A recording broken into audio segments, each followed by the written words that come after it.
In a bustling little café on a busy street, a small boy stepped inside, clutching 50 cents tightly in his hand. His clothes were simple and worn, his shoes scuffed, but his eyes held a quiet determination.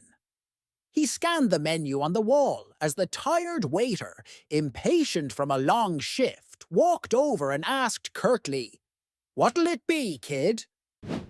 The boy glanced up, hesitating. "How much is the chocolate sundae?" 50 cents, the waiter replied, his tone indifferent. The boy frowned, staring at the coins in his hand. After a moment, he asked softly, "How much for just a plain scoop of vanilla?" 20 cents, the waiter answered with a sigh, clearly irritated. The boy's face brightened, and he smiled. "I'll have the vanilla, please." The waiter, rushing to serve other tables, brought the small dish and set it down carelessly. The boy didn't seem to mind. He quietly ate his ice cream, savoring every spoonful with a look of pure joy. When he finished, he carefully placed the coins on the table and walked out. The waiter, ready to clear the table, paused as his eyes fell on what the boy had left behind.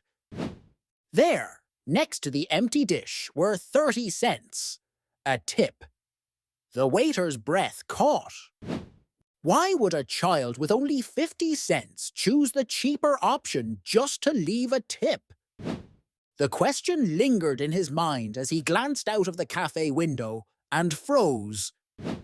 Outside, the boy knelt beside a stray dog, pulling a sandwich from his pocket and breaking it in half to share.